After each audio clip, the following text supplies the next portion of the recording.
I'm not sure many people know this, but I am actually not born in the United States.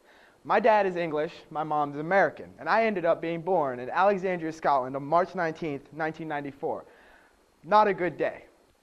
When my mom was in the hospital trying to give birth to me, there was this big soccer game between Scotland and England. And it turns out, where the doctors and nurses are rushing between her and the game, trying to figure out which one they like more. I ended up being born. So I live a few years in Scotland. I really don't remember much about it.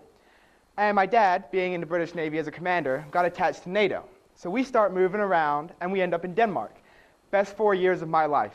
I made some of the greatest friends I ever made in Denmark. We lived in a little town called Viborg.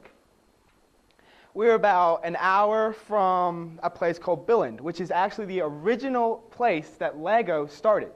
So every Friday was a half day.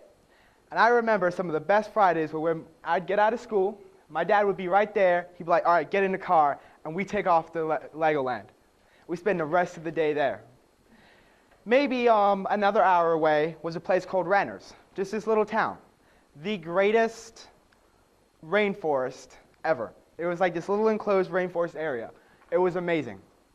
You go in there, you could spend a whole day there looking at plants, animals, butterflies. They even had a case where there were caterpillars that were currently transforming into butterflies. It was amazing. And then there was Tivoli Land. And I don't know exactly how to explain Tivoli Land. I guess it would be the European equivalent of Disney World. But that was brilliant.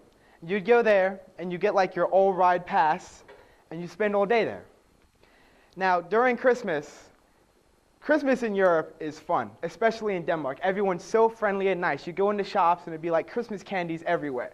And as a little kid who's 10 years old, blew my world. Every time I went in those stores, I'd have to have candy. I'd have to have candy.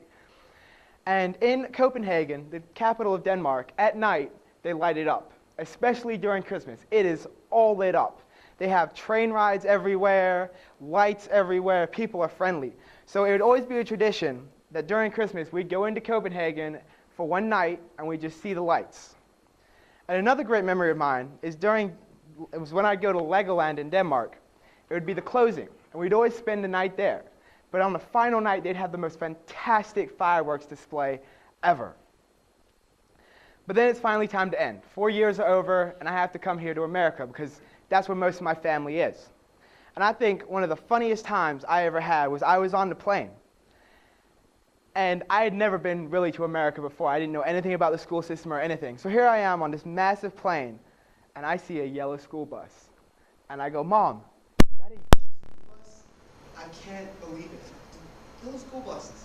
When we went to school in Denmark, we took charter buses. There were 15 of us, and we had a massive charter bus. And that's what we got to go to school in. So here it is. This little yellow school bus blew my mind.